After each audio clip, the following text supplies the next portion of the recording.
How do you deal with overwhelm in your small business if you've got ADHD? I'm going to be breaking down exactly what's going on inside your brain when you get overwhelmed, and also sharing some strategies and tips that you can use to try and lessen overwhelm or hopefully eliminate it completely.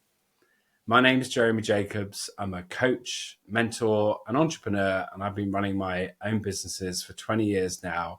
And I was diagnosed with ADHD 5 years ago. So, if you're a small business owner, then the chances are you are overwhelmed a lot, sometimes, or not very much. Lucky you if not very much. But for the vast majority of people, including myself, overwhelm when running a small business is a real thing. The reason is because as small business owners, especially if we're working by ourselves, we have to do the job of at least 10, if not 20 people. You've got to do your work. You've got to know how to do your finances, your sales, your marketing. There's a whole list of things that we have to do to make our businesses run and be successful. And so the challenge is, if you've got ADHD and you're running a small business, then the chances are you're going to be dealing with overwhelm a lot. And I want to share what exactly is going on inside your brain when you get overwhelmed. So, a little tiny bit of brain science. And look, I'm not a brain scientist. I've read a lot about how the brain operates. And so I'm going to share what I know. And I think it will be enough to be able to shed some light on exactly what's going on inside your brain. So, your prefrontal cortex, or your executive function, is the part of the brain that is responsible for making decisions, being human, talking, all the things that we do as human beings that separate ourselves from every other living species. And the challenge is if you've got ADHD, then the part of your brain that is most susceptible to not working properly is your executive function and your prefrontal cortex. And I don't believe you've got to be a brain scientist to be able to work out that if you run a small business, which is fraught with challenges and stress and can leave you feeling overwhelmed, and you've got ADHD, then it's a bit of a challenge, really. And so when you get overwhelmed, which is going to happen very often when you run a small business, your executive function is going to have an even harder time in dealing with that overwhelm. The part of your brain that is there and is designed to protect you, your nervous system, some people call it your monkey brain, your reptilian brain, your ancient brain, that part of our brain and the system in our body is constantly looking out for threats. Our ancestors, when they were hunting animals and they saw a big lion chasing towards them, their brain would go into a very hyper-focused mode to be just purely focused on getting you away from that threat and surviving. And so when we're overwhelmed in this modern age, there's lots of perceived threats that come at us, which really, if we think about it, aren't real threats. There's nothing really going on inside your business that's going to kill you. And so they're called perceived threats because they're not real threats. But our brain, that part of our brain, our nervous system, doesn't know the difference. It just sees a threat. And so when you're at work or you're busy working away and you feel overwhelmed for whatever reason, then that part of our brain is going to be the part that kicks in. And our executive function, which is already diminished, is going to have an even harder time. So that's why overwhelm can feel a lot more challenging and a lot more significant for people with ADHD. And I think that's a really important point to make, because that's the first part, really, is understanding how your brain's operating and realizing that actually there's a lot of this function and this process that actually you don't really have a lot of control over.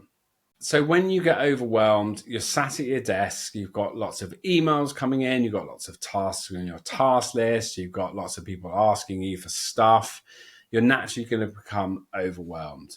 And the part of our brains, the prefrontal cortex or the executive function, the bit that is there to help you make rational decisions, gets overloaded. It's like having a browser window open with like 50 different tabs. There's just far too much information going on. And then you start to get stressed, your amygdala kicks in, your body starts to get flooded with stress hormones like cortisol and adrenaline, and you're not in a good state. Then you go into potentially a flight, fight, or freeze response. So in the fight response, you might start just attacking tasks and just trying to get on with it. In the freeze response, you just clam up and you just sit at your desk staring at your monitor. I've been there plenty of times. Or your flight response, which is just to get up and go and have a nap, go and watch some TV and just ignore it. Now, when you run your own business and when you're responsible for running your own business, that is not a good state to be in a lot of the time.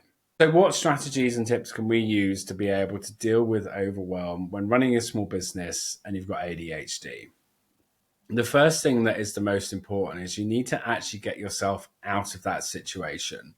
It's no good just sitting at your desk trying to get the task done or just completely checking out, going and taking a nap, going and watching TV. There needs to be some intention to what you're doing.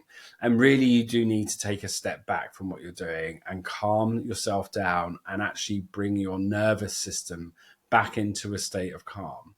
Now, that can be something as simple as some deep breathing, some meditation. You could go and take a walk out in nature. You could go for a run, do some exercise.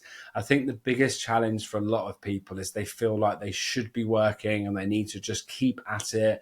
This whole hustle and grind mentality that seems to be pervasive in social media isn't really helpful for someone with ADHD, because you are literally just trying to force your brain to try and work harder or in a slightly different way, when what it really needs is it needs a moment of peace and calm. So once you've got yourself a bit of peace and tranquility, however you choose to do that, meditation, go for a run, go and have some lunch, eat something, then it's about how do we approach all of these tasks that we need to do. The fact of the matter is you're one human being. And I think one of the other biggest parts of all of this is about your mindset and your approach to it. I know from talking to a lot of people who have ADHD and run small businesses, and I recognize this in myself, is that we've all grown up in a world that has been designed and built for neurotypical people. And the kind of rules or the way of doing things is to work Monday to Friday, 9 till 5, be at your desk, work hard. It's all about productivity. But we really need to get out of that system because it doesn't work for us. You have the complete freedom to work whenever you want. Sure, you've got clients that you need to deliver for, or you've got customers that you need to get products out to, or whatever it is, the commitments that you've made to them. Absolutely. But looking at your schedule and trying to find flexibility, maybe pushing back some meetings or delaying some things is perfectly okay, because there's no point in trying to work harder when your brain just isn't going to function. And I know that's a really tough one for some people, and I know it has been for me, but trust me when I say that even though it feels counterintuitive or deeply uncomfortable, it's something that we do need to get into the habit of doing. Of course, I can sit here and I can talk to you about, prioritizing, making sure you do the tasks that are most important first, or delegating or deferring, the Eisenhower matrix. But all of those things really aren't going to help you when you're stressed out and you're overwhelmed. One of the most important things that I find that helps me is building a network of like-minded people. There's lots of people on social media And there's lots of people having conversations around ADHD. There's groups, communities out there. And so having someone else that you can talk to, whether it's them or a coach or a mentor, or finding another business owner who works maybe in the same industry as you, or maybe not, that you can have a conversation with to share some of this stuff is really important. I have those connections, and I can sit there and I can send a voice note to someone to say, this is what I'm dealing with right now, talk it through, get it out of my head. They don't even have to respond half the time, because just that act of sharing and getting it out into the world really helps our brains to be able to calm down. And also speaking to other people, they can reassure you. They could even help you to actually think about a strategy of how you're going to deal with everything. But that sense of, or getting that sense of calm as quickly as possible, is one of the biggest things going to make the difference to help reduce that overwhelm. I'm just going to finish on a couple of things. Dealing with overwhelm actually comes way before overwhelm even starts. Have a look at your life outside of this period of overwhelm and think about, what could I be doing to support myself? I know from my own experience that when I get overwhelmed, it's often because I'm not getting enough sleep, I'm not eating well, I'm not taking care of my brain, I'm not seeing friends, I'm not having a good time, I'm not enjoying life.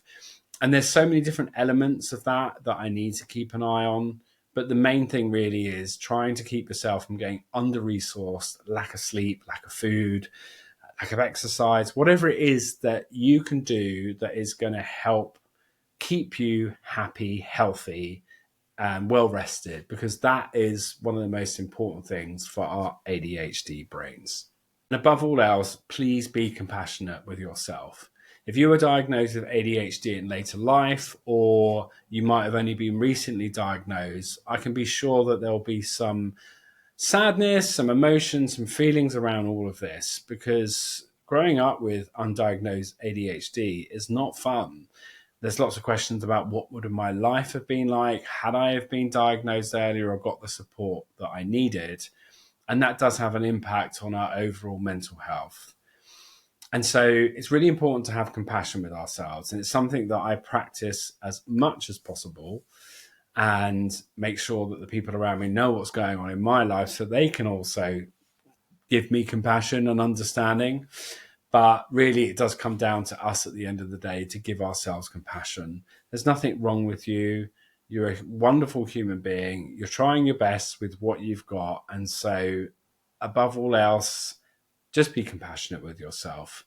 And so I hope you found this useful. If you like this content and you want to hear more, I'll be sharing lots more about what it's like to have ADHD, what it's like to run a small business, and what it's like to run a small business with ADHD. So thanks for watching.